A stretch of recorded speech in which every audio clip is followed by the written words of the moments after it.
Hello friends, I am glad to see you again. Today I will tell you about a neighbor who demands access to my property. Frankly, I still can't believe it.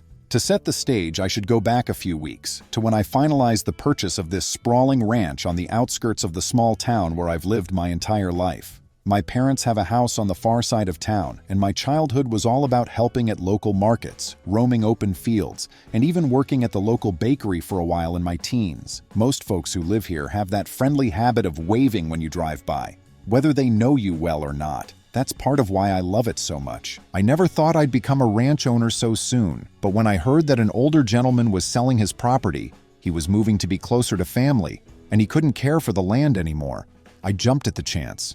The place had it all: a small orchard, a creek running through the back, stables for horses, and enough acreage for me to try my hand at raising a few animals. The owner and I struck a fair deal, and I moved in about a month ago. Settling in, I felt both excitement and responsibility.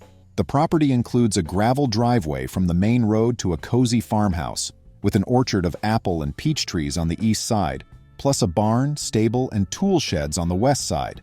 There's a creek at the very back, flowing year-round. Those first couple of weeks were a whirlwind of tasks: unloading boxes, inspecting fence lines, learning to drive a tractor, and just getting the feel of the land. Every day brought something new, and I loved it. That's when I first met Karen. I was behind the barn, clearing a small shed full of junk the previous owner had left behind, when I saw her standing near the orchard, hands firmly on her hips, surveying my property like a monarch over her domain. She looked around 50, sporting a short, carefully styled haircut, and she marched over as soon as she spotted me. "Excuse me," she said sharply. "Do you live here now?" I was momentarily thrown off. "Yes, ma'am, I do." She pursed her lips. "I'm Karen. I used to come here all the time to pick fruit with my nieces and nephews. The previous owner was so sweet. He let me roam everywhere whenever I wanted." She paused as though waiting for me to jump in. Trying to keep a friendly tone, I said, "That's nice. I'm still settling in, figuring out how best to manage everything." She gave a dismissive wave of her hand. "Tomorrow I'm bringing my nieces to pick apples, around noon. Just wanted to let you know." My eyebrows rose. She wasn't asking, she was telling me she'd be here. "I'm sorry," I replied carefully. "But right now, I'm trying to gauge how the orchard will do. I'm not comfortable with people picking fruit just yet. I want to set up a proper schedule, maybe hold a pick-your-own event later." Her expression hardened. "You can't just deny access. I've been coming here for years. It's basically a community orchard." I knew the previous owner had been generous. He let townspeople drop by to pick fruit, sometimes asking for a small donation, sometimes just letting them help out. But it was still private property, and I wasn't ready to allow open access. I calmly said, "I understand the arrangement you had, but it's my decision for now." She scoffed. "That's rude. If you're going to live here, you should fit in with local traditions." With that, she spun around and left without waiting for a response. I tried not to let it get to me. Small towns sometimes resist change. If you buy a place that has a long history of open doors, you'll inevitably disappoint a few people by setting boundaries. I hoped it would blow over, that she was just initially rattled. But it turned out to be only the start. A couple days passed, and I was out near the barn doing a chore involving hauling logs to a local mill, when I heard a sharp voice. "So you're still here, huh?" It was Karen again, arms folded, sunglasses perched on her nose. "Yes, ma'am," I answered, forcing a polite smile. "I'm not going anywhere. What can I do for you?" She tapped her foot. "My family's upset. We've always gone apple picking here. Now you're shutting us out." "I'm sorry it disturbed your plans," I replied. "I'm just not ready for visitors. There's liability to think about." Karen rolled her eyes. "This is why people like you don't belong here. You should move to a big city. We don't like unfriendly folks in this town." That stung. I'd lived here my entire life, but I kept calm. "I'm actually from this region, and I bought this ranch because I love it here." She just stared, then turned and left, stomping down the driveway. I felt that old mix of anger and hurt, but I pushed it aside, telling myself that once she realized I wasn't blocking the orchard forever, maybe she'd back off. Over the following weeks, Karen ramped up her behavior. She'd appear randomly, walking along the fence line, muttering about how I was ruining local traditions. Sometimes I'd notice her car at the end of my driveway, as if she were deciding whether to barge in. Occasionally, she did just that, opened the gate, strolled in, found me, and confronted me about letting her pick fruit. Each time I'd ask her to leave. Each time she'd roll her eyes, complaining that the previous owner never turned her away. I remember one afternoon finding her in the orchard, a canvas bag already filled with peaches. I confronted her politely, and she insisted she had permission from the previous owner, so that should extend to her now. When I explained that he'd sold me the ranch and permission needed to come from me, she gave me a cold glare and stormed off, muttering that I'd regret being mean to people. I began locking my main gate more often, but the property is large, and some sections of the orchard fence weren't in the best shape. I considered putting up more no trespassing signs, but I was juggling so many chores, caring for my rescue horses, mending fences, clearing brush, that it stayed on my to-do list. Despite Karen's interference, I made good progress.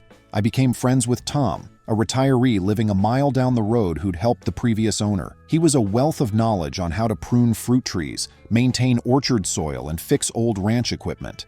With his help, I slowly whipped the orchard into better shape, clearing dead branches and making sure the fruit thrived. Though Karen's rumor spreading became evident, people approached me in the post office asking if I'd shut down the orchard. Most folks were sympathetic once I explained my plans. A lot of them admitted they understood liability issues, and some knew the previous owner had worried about damage from unregulated visitors. Still, rumors had a way of lingering. There were always a few who quietly frowned at me like I was messing with their tradition. Then came the day Karen called 911, which was surreal. It was a bright Saturday morning, and I was finishing up feeding the goats and checking on the horses when I heard a car door slam. Looking out toward the orchard, I saw Karen's car parked haphazardly, half on the grass. A teen boy stood by the fence, looking uncertain. Karen rummaged through her trunk. I walked over, doing my best to keep the peace. "Morning," I said calmly. "Need help with something?" She spun around, glaring. "Why do you keep harassing me? I'm just picking apples." I sighed. "This is private property. I've asked you multiple times not to come here without permission." She practically snarled. "Don't talk to me like that. I've been coming here for years. You're ruining everything." I took a steadying breath. "I'm asking you to leave right now." Karen narrowed her eyes, then whipped out her phone. I wondered if she intended to film me, but she started dialing instead. The next thing I knew, she was on the phone with 911. "I'm at the ranch on the Old County Road," she declared loudly. "The new owner is threatening me, refusing to let me pick apples. I feel unsafe." My jaw dropped. "Karen, this is not an emergency," I said, my voice controlled. "You can't just call 911 because I told you to leave private property." She ignored me, telling the teen, "Don't worry, the police will be here soon." Stunned, I walked a few yards away and called the sheriff's non-emergency line. I explained there was a trespassing neighbor who dialed 911 because I'd denied her access to my property. The dispatcher seemed baffled, but promised they'd send someone over. Karen paced, fuming, while the teen looked mortified. About 15 minutes later, a patrol car arrived. The deputy stepped out, eyes flicking from me to Karen. "What's going on here?" Karen immediately launched into a tirade. She claimed the orchard was traditionally open to all, said I threatened her, that she feared for her nephew's safety, and so on. She painted me as an aggressive newcomer who'd basically ambushed her. When the deputy turned to me, I calmly explained that Karen had trespassed repeatedly. I had asked her to leave, and that there were private property signs posted, even if not everywhere yet. The deputy asked Karen if she had noticed any signs. She admitted she had, but insisted they didn't count because the previous owner never enforced them. "Everyone knows this place is a community farm," she insisted. "He's changing everything, and it's not fair." The deputy shook his head. "Ma'am, private property doesn't turn into community property just because the previous owner was generous. If the current owner wants you to leave, you must leave. And calling 911 over this is not appropriate. There's no emergency here." Karen's face reddened. "You're taking his side? He's not a good fit for this town. We don't want people like him here. He should go to the city." The deputy gave her a disapproving look. "I'm here to enforce the law. Ma'am, if you don't leave, you're trespassing, and I could cite or even arrest you. Also, calling 911 for non-emergencies can lead to penalties." She glared at me one last time, then spun toward her car. She slammed the door, revved the engine, and took off, leaving the deputy shaking his head. He apologized, saying some folks just refuse to respect boundaries. I thanked him and he left. I stood there, heart pounding, realizing Karen had literally called 911 over apples. Who does that? I thought. Apparently she does. Word of the incident spread quickly. Some neighbors shrugged it off, saying Karen had a habit of making mountains out of molehills. Others confided that she'd bullied them in smaller ways. Oddly enough, this fiasco worked in my favor. People started to sympathize, seeing me as the level-headed ranch owner dealing with a difficult neighbor. Two neighbors even helped me put up more no trespassing signs around the orchard. One retiree, Al, told me he'd had trouble with Karen picking flowers in his yard without asking, so I certainly wasn't her only target. Meanwhile, Tom suggested I organize an official pick-your-own-fruit day for the orchard, complete with liability waivers and maybe a small entrance fee to cover expenses. Might ease tensions, he said. It'll let people still enjoy the orchard without stomping around whenever they please. I thought it was a great idea and started planning an event I'd call the Harvest Celebration. Scheduled for about a month away, I envisioned apple picking, fresh cider, maybe even a hayride. During this time, I also discovered a collapsed fence on the south side of the property. My neighbor Paul lived just beyond that fence, and he mentioned the previous owner had planned to fix it but never got around to it. I gathered materials from the barn and headed over to repair it one sunny afternoon. Paul saw me and came out with a big grin, offering his help. We spent the day tearing out rotten posts, digging new holes, and setting fresh posts in concrete. While the concrete cured, Paul told me about the orchard's history, how he used to visit with the previous owner, and how that old man was generous to a fault, allowing people like Karen free rein, even though a few neighbors exploited it. Paul was glad someone was finally tackling the orchard's upkeep more systematically. After we finished, Paul and I shared some lemonade in his backyard, chatting as the sun set. I felt a warmth in my chest, the sense of community I'd wanted when I bought the ranch. Yes, Karen was a thorn in my side, but there were plenty of good folks who appreciated my efforts. The weeks leading up to the harvest celebration were strangely calm. Karen didn't appear once. Maybe she was laying low after the 911 fiasco. I used that time to finalize the event. I spread word around town, handing out simple flyers that mentioned apple picking, cider, a hayride, and a local bakery setting up a stall for apple-themed pastries. The feed store offered me a discount on supplies. A neighbor lent me a wagon for the hayride. Everything came together smoothly. Then, about 2 weeks before the event, I noticed the orchard gate left wide open one morning. A section of grass was trampled, and some apple tree branches were snapped. It looked like a few people had stomped through at night. My immediate suspicion was Karen, but I had no proof. Regardless, I realized I should change all the old locks on the barns and gates. The previous owner might have given keys to a few neighbors or hidden spares. So I visited the hardware store, bought brand new locks, and spent an entire afternoon installing them. I also reported the trespass to the sheriff's office, just so they had a record. They advised me to call if I caught anyone in the act. Between that incident and general upkeep, I stayed busy, mowing pasture, organizing the barn, caring for the horses and goats. I even installed a couple of small security cameras, hoping to catch trespassers if they came back.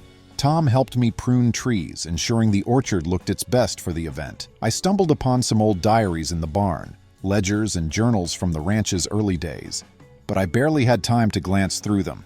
Every evening, I collapsed into bed, exhausted but satisfied. A few days before the harvest celebration, I heard a knock at my door in late afternoon. I peered out to see Karen, arms crossed, looking stern as ever. My first instinct was to pretend I wasn't home, but I decided to face her. Opening the door, I greeted her calmly. "Hi, Karen." She thrust a crumpled flyer at me. "So you're charging people to pick apples now?" I kept my voice measured. "There's a small fee to help cover the orchard's maintenance and liability. Plus, it's more than picking apples. It's a community event with hayrides, cider, and pastries." She glowered. "It was free before, now it's a money grab." I felt my irritation rise but kept it under control. "This orchard isn't public property. I'm covering costs. The previous owner was generous, but he also told people he couldn't sustain it. If I hadn't bought the place, it might have been sold to developers and there'd be no orchard at all," she scoffed. "You're so full of yourself. This town doesn't need your fancy ideas. We just want tradition." I forced a polite smile. "That's what I'm trying to preserve. I'm from here, Karen. I understand tradition. I'm making it viable so it lasts." She just glared. "I don't approve. I won't support it." I shrugged. "That's your choice. You don't have to come," she snorted. "You have no idea what it means to be part of a small town. We don't want your kind here." With that, she spun around and marched off, leaving me unsettled but determined. The morning of the harvest celebration arrived with perfect weather. I spent the early hours setting up, placing signs, organizing crates of apples, setting tables for pastries, marking the hayride route. A local band of high school students came to play music, and Tom stationed himself by the barn to direct people. Families started arriving around mid-morning, paying a modest fee, grabbing apple bags, and wandering the orchard.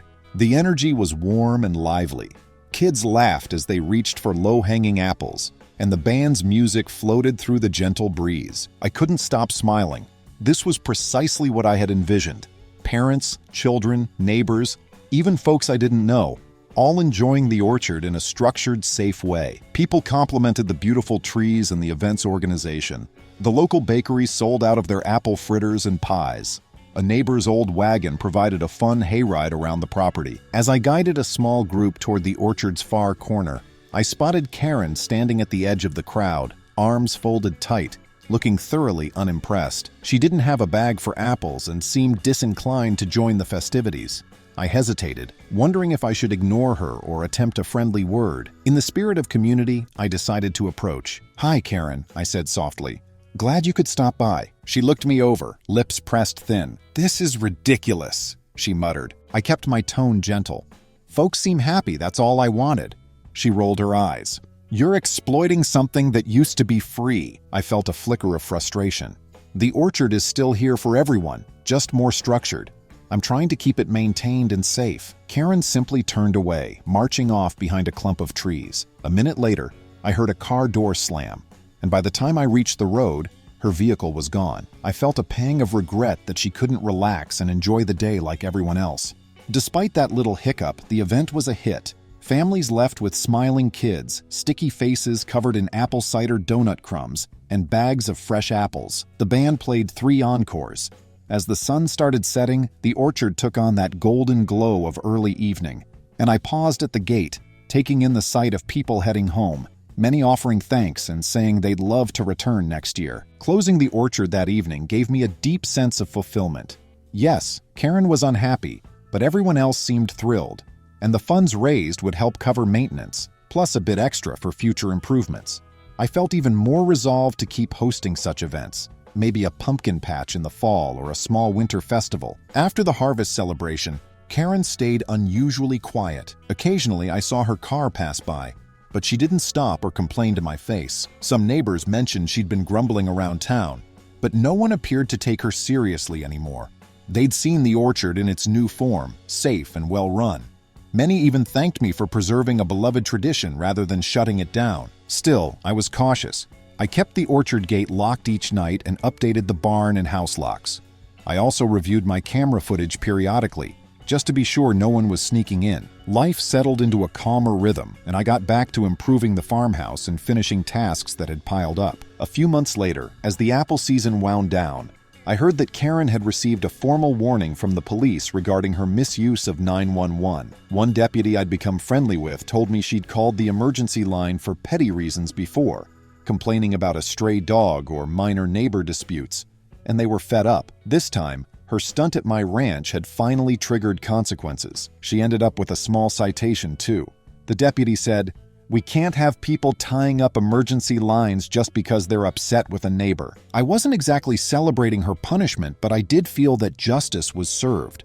It had been outrageous for her to call 911 simply because I asked her to respect my property rights. It also explained her sense of entitlement. Perhaps she was used to weaponizing official channels for her personal grievances, and no one had ever pushed back effectively. I thought that was the end of it, but a few months later, as winter set in, I got a surprise visit. It was Karen's nephew, the same teenager who'd been with her that day, standing on my porch in the late afternoon. Snow dusted his jacket, and he looked a little nervous. "Hey," he said softly, "do you mind if I come in?" I nodded and showed him to the kitchen. He took off his gloves, looking around as though expecting Karen to pop out, but she wasn't with him. He cleared his throat. "I just wanted to say I'm sorry for what happened back then. My aunt was furious that you wouldn't let her in the orchard. She said a lot of stuff about you, but honestly, I never believed it. She was just mad she didn't get her way. I feel bad I went along with it." I appreciated his honesty. "Thank you for telling me. How's Karen doing now?" He shrugged, still mad at everyone, really. "But I heard about your harvest celebration from friends at school. They said it was great. I would have come, but Aunt Karen wouldn't allow it." I offered a small smile. "I'm sorry to hear that, but if we do another event, you're welcome." He nodded. I actually wanted to ask if you need help around the ranch. I'm thinking about going into agriculture after I graduate, and I'd love some hands-on experience." I considered it, then smiled. "That's a great idea. I can always use extra help, especially in spring when orchard pruning starts. If you're up for learning, I'll be happy to teach you." His face lit up. "Really? That'd be awesome." We shook hands and I walked him out, feeling a sense of relief. At least part of Karen's family didn't share her entitlement. Sure enough, her nephew began coming by a couple of times a week once spring approached. He proved to be a quick learner, eager to understand pruning techniques, how to care for rescue animals, and the basics of maintenance work. In the meantime, Karen remained a distant figure.